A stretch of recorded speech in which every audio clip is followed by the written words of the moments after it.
What's up? I don't know what I did to deserve this, Robin. I don't know how this happened. It's just great to see your face again, my friend. How are you? How are you, Clint? I'm doing wonderful. good. I am doing good. I like the backdrop there, dude. It's good. Hey, all green screen, my friend. I got the they're all from real posters I have, but my mom's basement, she tried to take all those down. So what am I to do, You got to take them and put them up in your place. Robin, I just looked at some of my memories from on Facebook. 4 years ago today, you were on this show to talk about that. I think that was your first solo album from 21, Standing on the Edge. Standing on the Edge. And I remember, and this is what's great, is I remember back then you said you were very apprehensive to do it. And now here we are about to do a third one in a row. What's my problem, dude? In fact, it's not just that, but it's my third solo with Frontiers, and just finished my third with Black Swan. So now I got 6 in the bag. Can't keep going on like this. I beg to differ. Please do. It's so great because I know your music, and I think that maybe we talked about kind of the, do people want to hear this? Do we really want to do this? But Frontiers, Robin, as you've learned, they don't take no for an answer, and they know where the audience is. They know that the artist they want to hear from. You're one of those, and they've perfectly placed you now, with the Black Swan project, which we'll definitely talk about, but now with your solo stuff. And I'm so glad it has an outlet because you have so many fans worldwide that now get to hear you in all these different ways, and your solo stuff is tremendous. And as we'll talk about with Soulbound, it's a different sounding album than the last one. It's got a little more edge, man. Yeah. We started out pretty much the same way with Alessandro Del Vecchio. I did Standing on the Edge and Alive. And about midway, Alessandro left the label. And up to that point, I had actually submitted all 11 songs. Andrea Ceveso, my guitar player on all of the stuff, got more involved with the writing, and I really wanted to push him to the front and center more on this one because I love his playing, I love his melodies. And so he's very involved with the writing on this one. And then I got introduced to Aldo Lenobile, who's my new producer on this. He's the Frontiers in-house guy. And suddenly now I'm playing the Frontiers Festival in April. I'll be on the 3rd day. It's a 3-day festival, 25, 6, and 7 of April. And I'm completely stoked. I actually just came back from a solo show in Sweden, and they want me back in again in August for another festival. So, and I have about almost a dozen shows coming up in the UK. So it's kind of like, I thought, I'm home. And so here we go. Well, I was going to ask you, I saw that you just played a show in Sweden. So how was that? How was that show? You must have just got back from it. I literally came back late Sunday night. It was awesome. My band for that show was a great band out of Gothenburg called The Gathering of Kings. These guys are like ridiculously good. There's about 5 singers in the band in addition to the 5-6-piece band itself, and they really wanted to come out and do the show with me. And I went, I know what you guys sound like, and man, they are like on it. Sounds like the record. That's how it's like ridiculous. So we had a great time. Hardline was on the bill, and the new boy on the block, Dino Jalusic, and that guy is from another planet. It's just, he's got a set of pipes, like you have to be in the room to appreciate it. The guy is just he's phenomenal.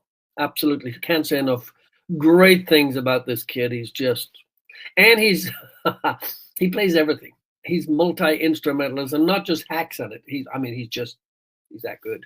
So here I am promoting Dino, and I don't mind at all because he's just great. I love that. So if he has anything to do with the future of rock and roll, I can promise sitting here, it's in good hands because he's a power. How much of the new material did you did you unveil? Did you sing a It was, couple? so the whole thing was I did Firefest in Manchester in the UK in October.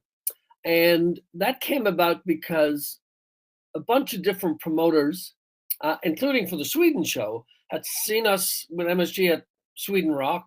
They had seen us at Barcelona Rock. They had seen us at all of these festivals. And they came away going, huh? No McAuley Schenker songs? Huh? No, right? So I got blasted with all of these emails. Dude, no McAuley Schenker songs? We want to book you for a show. We want you to headline Firefest, but we want McAuley Schenker songs. And I'm going, really? It was another apprehensive mood, So that happened. I went in, we covered everything from Save Yourself to Perfect Timing to the MSG record. And we ended the show with something they also insisted on was Grand Prix material. So we ended with Samurai and some stuff from the Samurai album. And it got such an amazing reaction. Plus, I surprised everybody. I brought the keyboard player and the guitar player from Grand Prix, dragged them out of their comfy settings, although, of course, is Uriah Heep's keyboard player all of these years. And so they wanted more, and then Sweden had the same thing, and now I have 2 festivals, and they're talking about adding maybe a half a dozen shows at the tail end of the next festival, because apparently people wanted to hear it, and it sounded great. I mean, it sounded great. It was so much fun, sort of going back down that road again and digging them out and bringing them back up to with a different approach. I mean, it's still the same arrangement, but just a powerful sound behind it, and gave it a new level of energy. It was really cool. I mean, people sang their hearts out. I was, to be honest, Clint, I got a little sort of emotional because I went, really, dudes? I mean, when stuff like "Give Me Your Love" and "When I'm Gone" and "Anytime," I could have just stood on the stage and gone, you sing it then, because they just filled the house. It was like about 1,100 people. It was phenomenal. It was great. So I'm touched. I'm hugely appreciative of all the love that came my way, and yeah, I never expected anything like this, and that's the best part of it. I didn't go looking for it, so to speak. Does that sound pompous? I don't mean it to be. It came to me, and now we're having a blast with it. I just turned 72, for God's sake. I just became a granddad by. I mean, what is my problem? Yeah, I just became a granddad for the first time, so Wow. it's a great kickoff to 2025. So there you have it. You don't look like a granddad. Like, I remember when my grandpa turned 70 and we had this big party for him, and he had the gray hair, the glasses, the grandpa attire.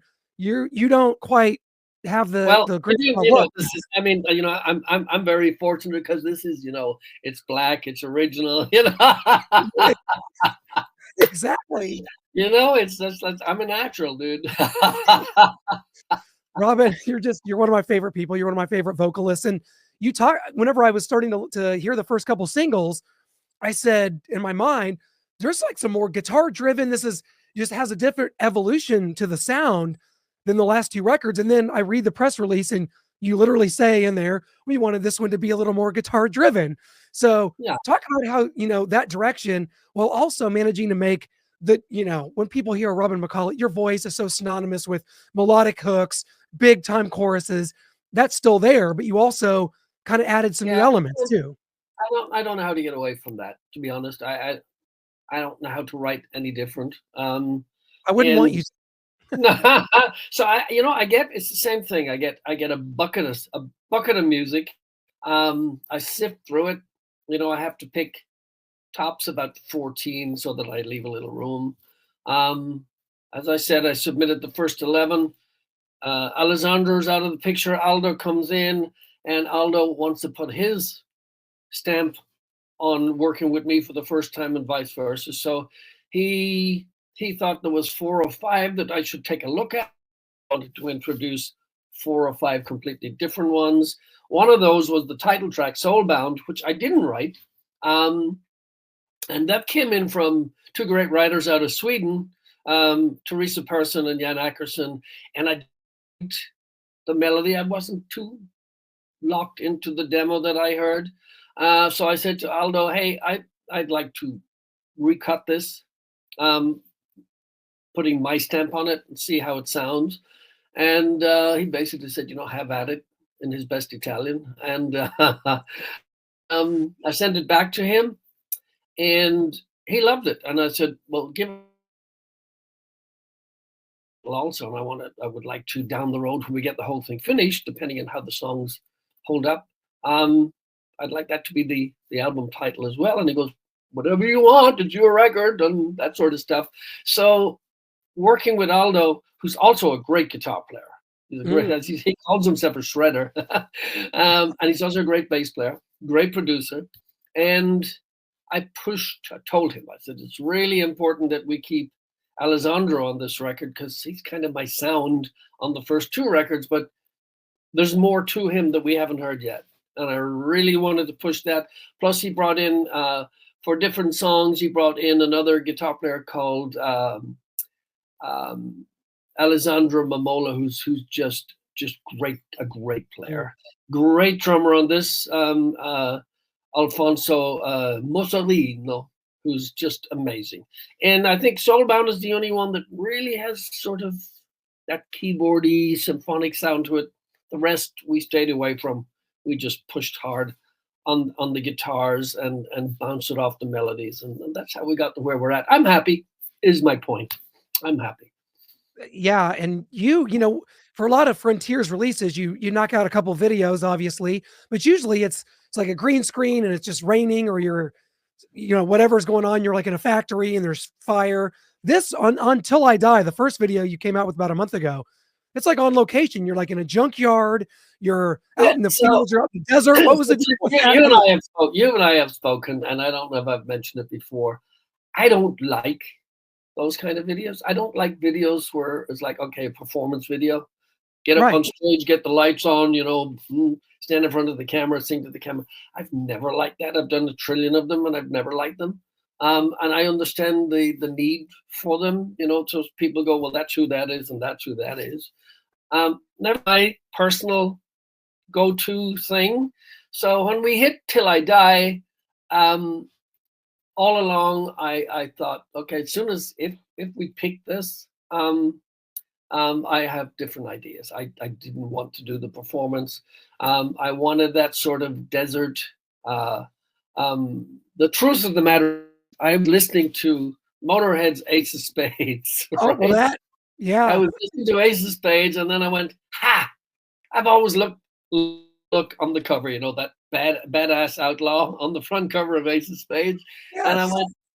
And I went, I'm going to kind of channel my Motorhead, because I worked with Filthy for years, and Brian Robertson when they left Motorhead. And I wanted to take a little bite of that and see if I could actually carry it off. And I showed up for the shoot, and they're going, oh, dude, you should look like this all the time. And I said, well, I'm not in the desert. I actually do look like this all the time. So it was easy peasy. And we started really early in the morning, went in till it was dark, cabin sort of visuals.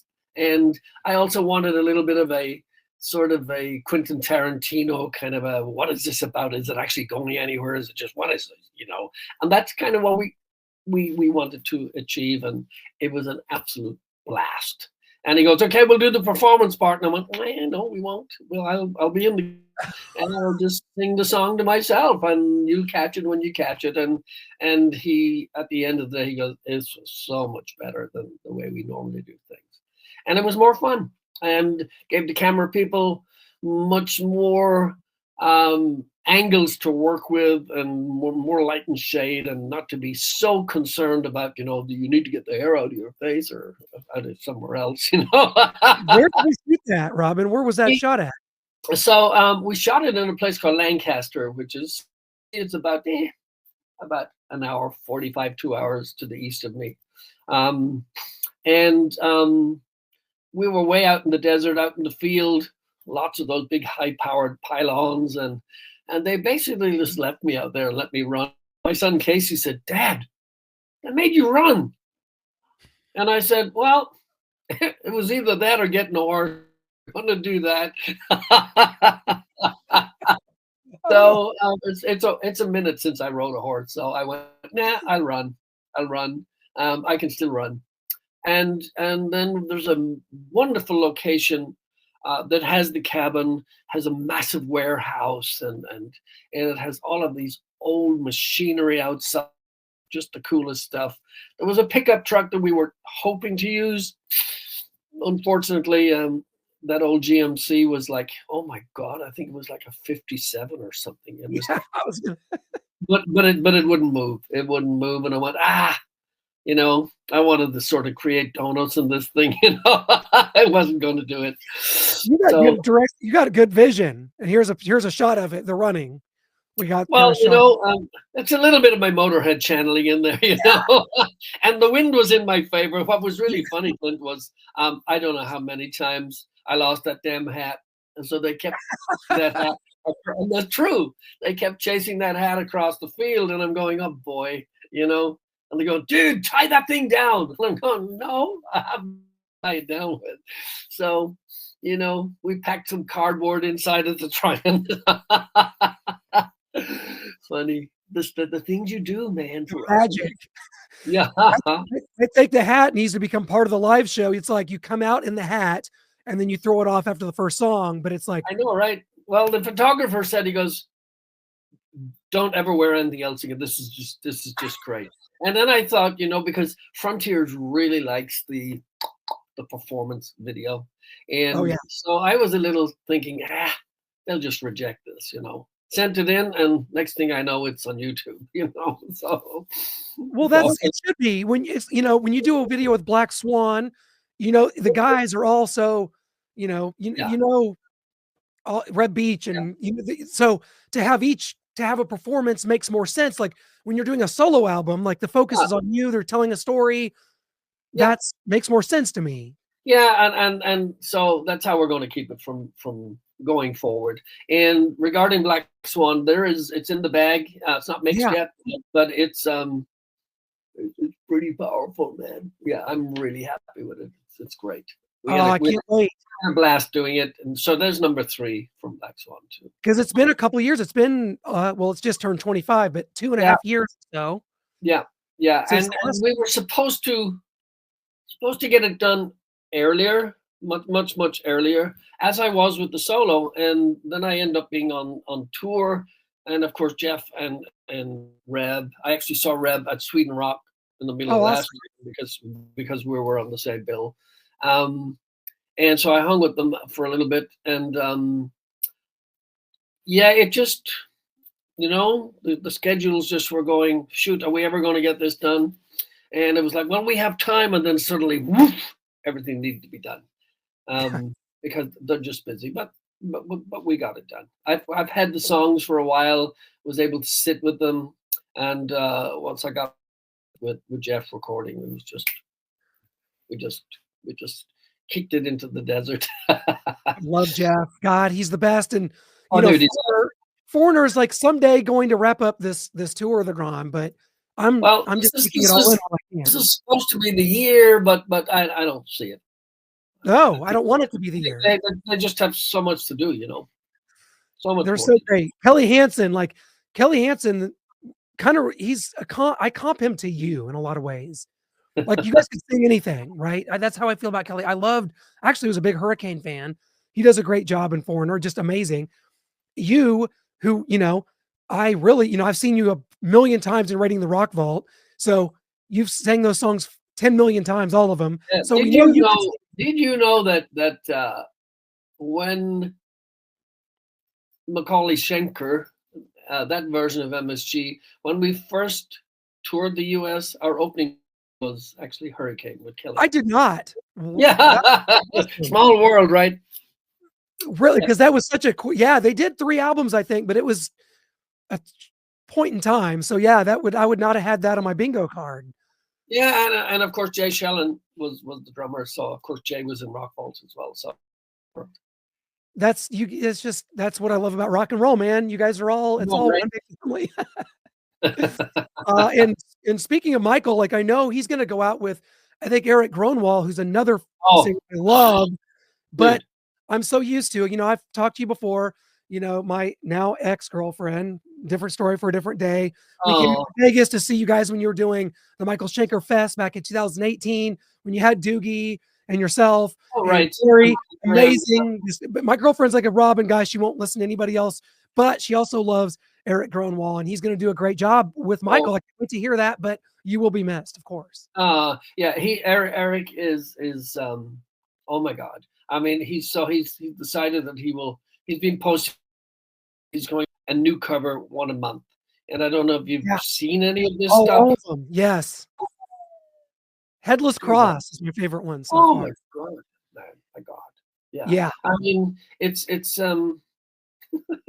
godly. Like it's like where did those pipes are like crazy, I crazy, but that's the crazy. thing to me is like so many bands, and he came from Heat, which is Yes, great band. Sweden. You've been just got back from Sweden. Tell me why so many amazing newer rock bands are coming from Sweden. I'm a huge Crazy Looks fan, hardcore superstar, Heat, Eric Grunwald, of course, part of Heat for so many years. Sweden is Eclipse. a bastion from melodic hard rock, damn it. Oh yeah, and Eclipse. With Eclipse is another like favorite. yeah, Yes. Eric Martinson is just phenomenal. Yes.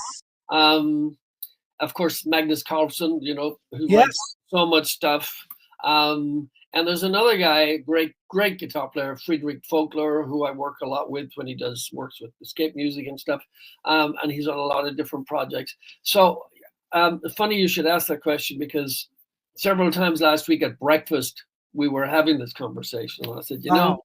I tell everybody in my interviews that I actually hate you Swedes. Because there's so much talent. It's a small country. It has a great car out of Volvo, and it has the best music and the best writers, the best singers, musicians. It's like, what's missing? And cool Vikings. And they're all good looking. Yeah, right. So I they can't. are amazing. They're amazing. They're amazing. I don't know what it is, and maybe it's in the water. I don't know. I tried drinking water. It didn't rub off. Clearly, it's working for you. You could be right in there.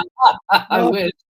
I got to ask you. I've never asked you this because you're obviously from north of Dublin in Ireland.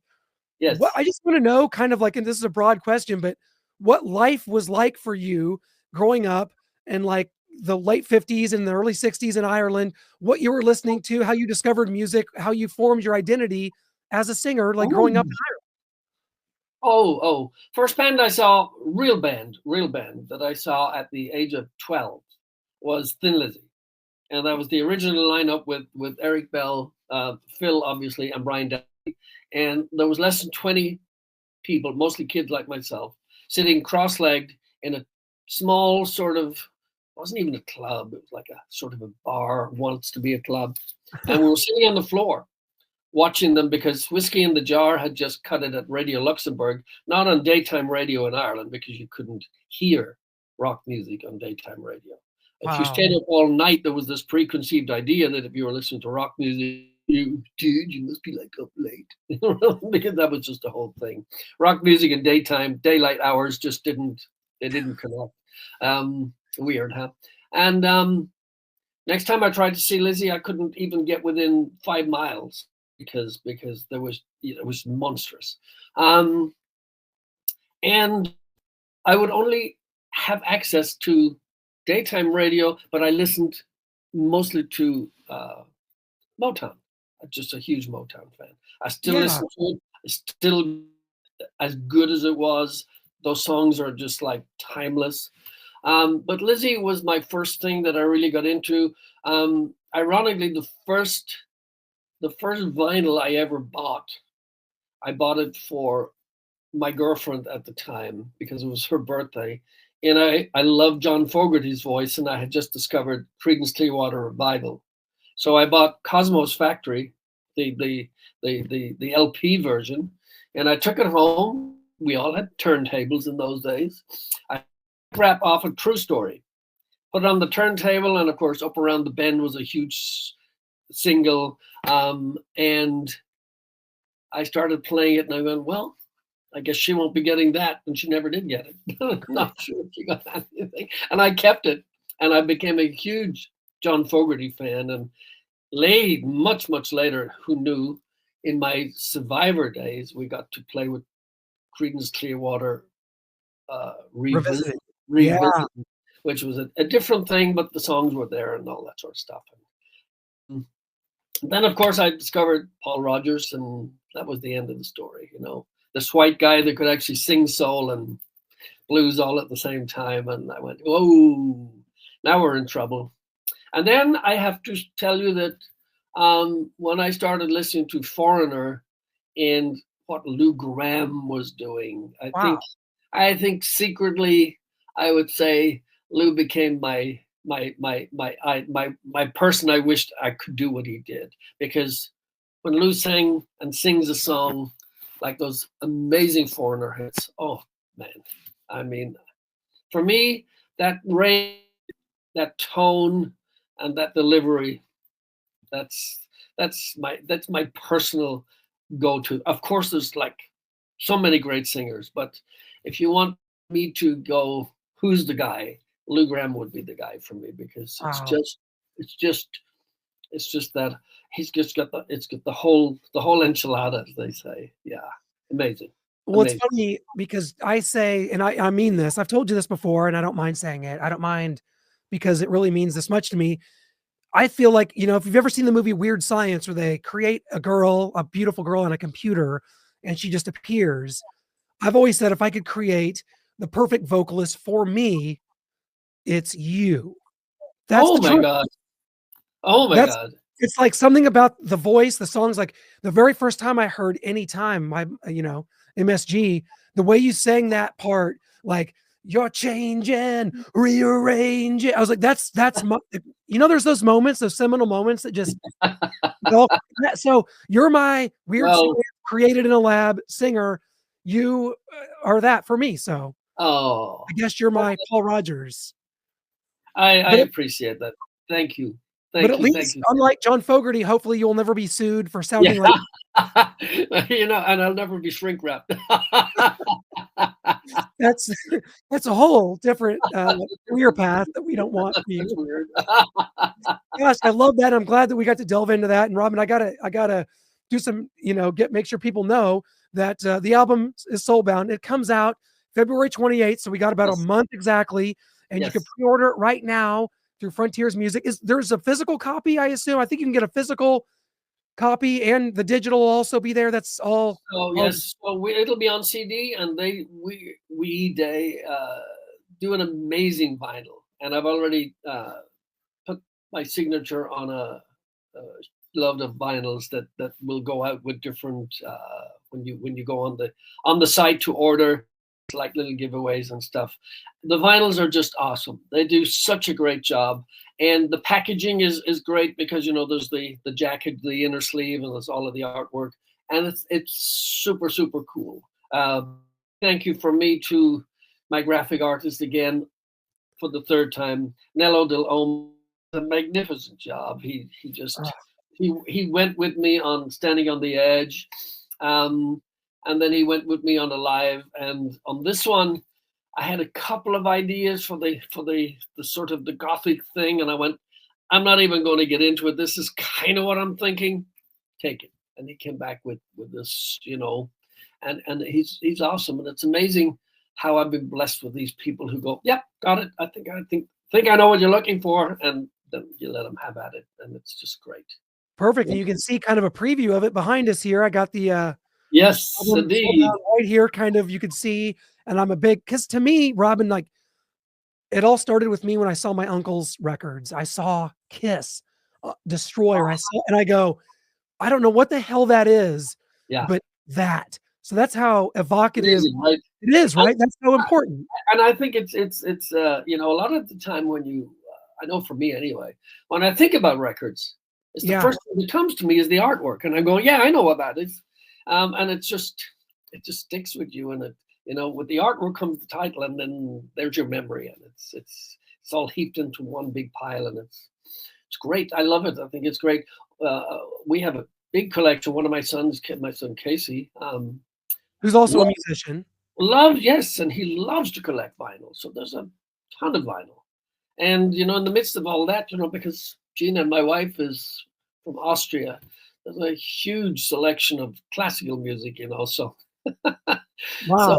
there's always something in this house, and it's cool What's because your son been up to? Is he I know you kind of done some stuff with he's him? the new daddy. He's the new daddy. Wow. So that answers that question. Yeah, we know what he's been He's up the to. new daddy. He's let me think one word. He's busy. Yeah. And I went, it's funny because it's changed him so much, as it will and as it does.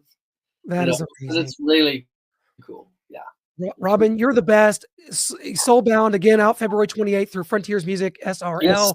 My favorite Yes. labels, my And, favorite singer. yeah. And go up on YouTube. You can see the video for Till I Die. You can see the lyric video for Soulbound. I know we premiered a track on Hair Nation last week, so I hope you like. Give it a thumbs up, give it a like, play it really loud, and step and repeat. And I love you forever. Frontiers wants a review from me, and I'm gonna get it in. You have to do these like review. That's not really a review. It's like 100 words or less. Oh They God. want from media. So I gotta say, this album is tantalizing. I love the guitar work. Robin's voice is amazing, and that's all you get. So I got to come up with something hyperbolic in 100 words or less for the label for you. I got to do it. Yes.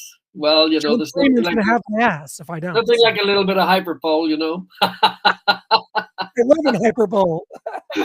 Robin, you're the best. Thank you so much, my friend. All the best, and we'll talk again soon, my friend. Great to see you. Always. Bye Thank bye. you. Bye.